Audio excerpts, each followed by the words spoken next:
She was standing in my kitchen, crying, telling me I had destroyed everything. And she was the one who had been sleeping with my best friend for 8 months. By the end of this story, you will understand exactly why I did what I did, and you will not be able to judge me for it. I'm not even sure I can judge myself. Stay with me. The coffee was still hot when I found it. That's the detail I keep coming back to. The coffee was still hot, sitting on the counter, steam curling off it like nothing was wrong. Like my entire life wasn't sitting on the edge of a cliff I hadn't even seen yet. It was a Saturday, early November. I remember the light being gray and thin through the kitchen window, the kind of morning that already feels like it's apologizing for existing. Melissa had gone for a run. She did that every Saturday, 6 miles, same route, back by 9. It was 8:47 a.m. I had exactly 13 minutes before she walked back through that door. I wasn't looking for anything. That's the truth, and I need you to believe it, because what happens next is going to make you question everything I say. I wasn't snooping. I wasn't suspicious. I was looking for my phone charger, which I thought might have fallen into the couch cushions the night before. I wasn't suspicious of Melissa. We had been together for 4 years. We had a dog named Biscuit. We had matching mugs. We had a joint savings account with $11,000 in it that we were slowly building toward a house down payment. I was not looking for anything wrong, but I found her phone instead of my charger. It had slipped between the couch cushion and the armrest, face down. I picked it up to set it on the coffee table, because that's what you do, you just set it somewhere safe. And when I flipped it over, the screen lit up from the notification. One text, from a contact named Jake, work. I knew Jake. Jake was my best friend since college.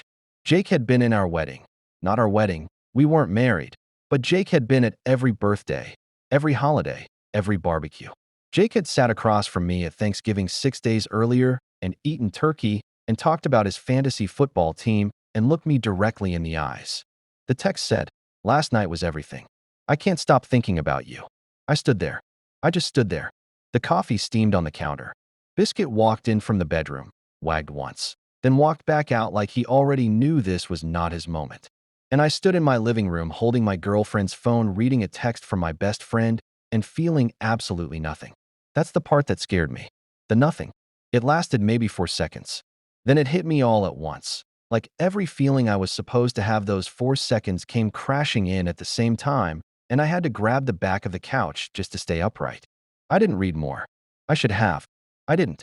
I set the phone back down exactly where I found it, face down, and I walked to the kitchen, and I poured myself a glass of water, and I stood at the sink, and I drank the entire thing without stopping. And then I thought about what I was going to do. Here's my flaw. I want you to know it up front, because this story will not be fair to me if I pretend I handled this perfectly. I have a temper, not a violent temper. I've never put my hands on anyone. I need that to be clear, but an emotional temper. When I get hurt, I get cold. And when I get cold, I get strategic.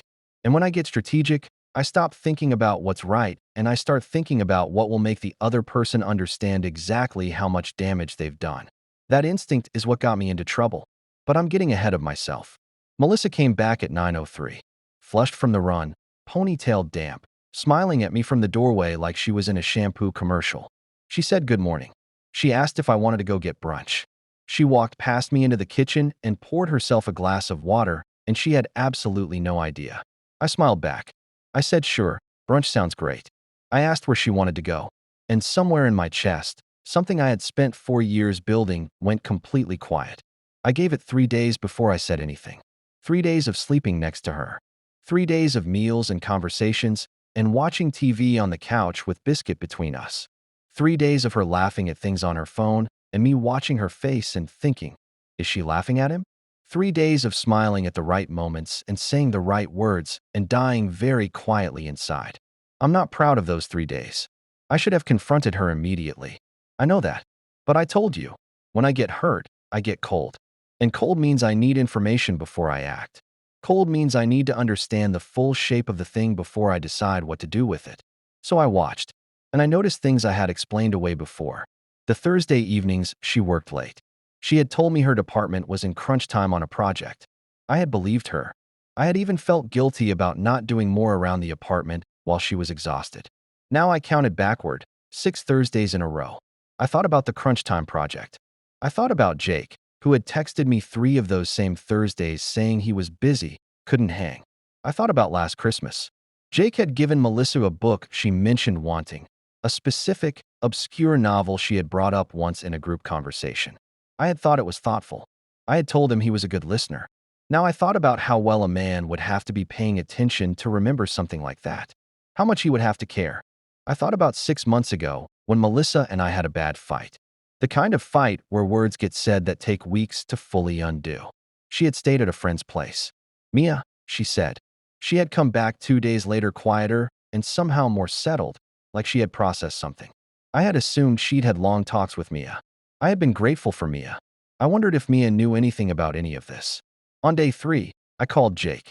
I made myself sound completely normal. I asked if he wanted to grab beers that Friday. He said sure, absolutely. He'd been meaning to call me. Things had just been crazy at work. We agreed on a place. I hung up and sat in my car in the parking garage at work for 11 minutes without moving. Friday came. Jake was already at the bar when I got there. He looked exactly the same easy smile, same way of leaning back in his chair like the whole world was slightly less stressful than everyone else found it. He had a beer waiting for me. He asked about my job. I asked about his. We talked about football. We talked about a trip we'd been loosely planning to go camping in the spring. At no point did he flinch. At no point did he look guilty.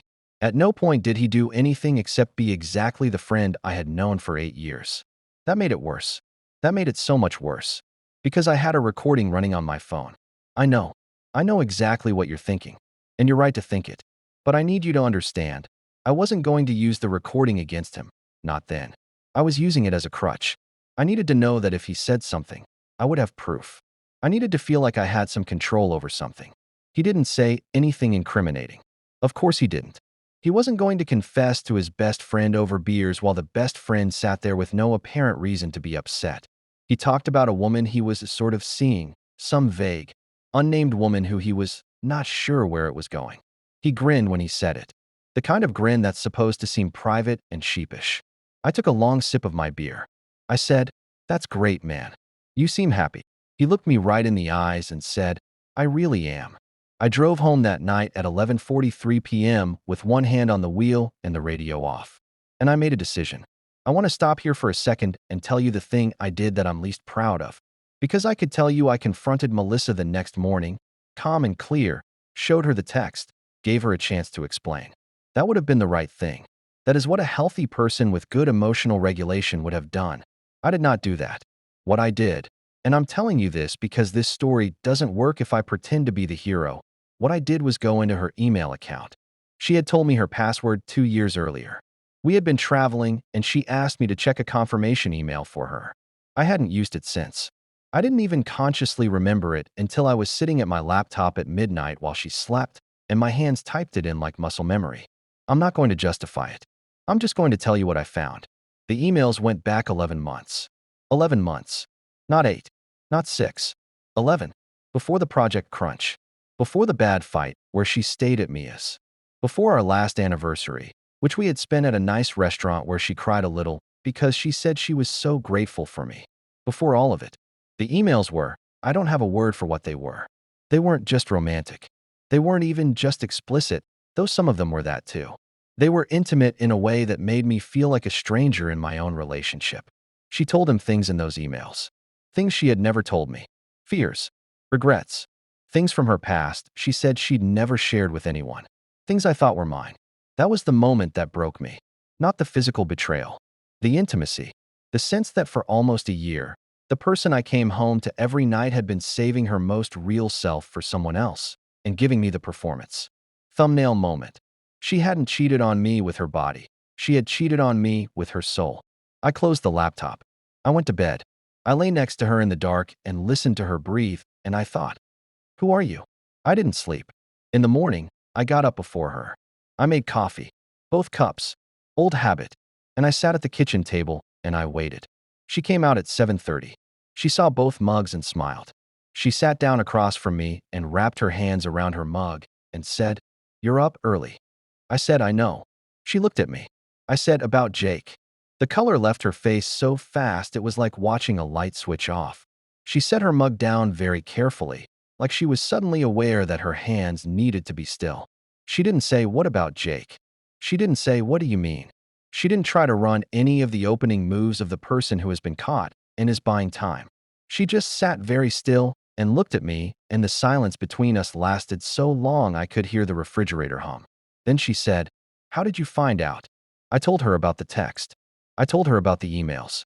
I watched her face as I told her. Not with satisfaction. I want to be clear, there was no satisfaction, but with a kind of sick detachment, like I was watching this happen to someone else. She cried. Of course she cried. And here is where I tell you the thing that made me question every instinct I had. I believe the tears were real. She said she was sorry. She said she didn't know how it had started. She said it had felt like something was missing and she had turned toward the wrong thing, and she had been trying to end it for months, but couldn't figure out how. She said she still loved me. She said she had never stopped loving me. She said she was terrified. And then she said something that flipped the entire room upside down. She said, "I need you to know, I told Jake about the savings account." I stopped. I said, "What?" She looked at her hands. "He knows about the $11,000. He knows how we have it set up. I told him a few months ago, when I was talking about the house, about our future, and I talked about it." I didn't understand why she was telling me this. I thought she was confessing more sins, more intimacies shared with him instead of with me. I was about to say something cold when my phone buzzed on the table. A bank notification. I looked at it. The account had been accessed at 6:14 that morning. Withdrawal pending. $11,432. But that was nothing compared to what happened next. I looked up from my phone. I looked at Melissa. And for the first time since I'd sat down at that table, she was not looking at me. She was looking at her hands.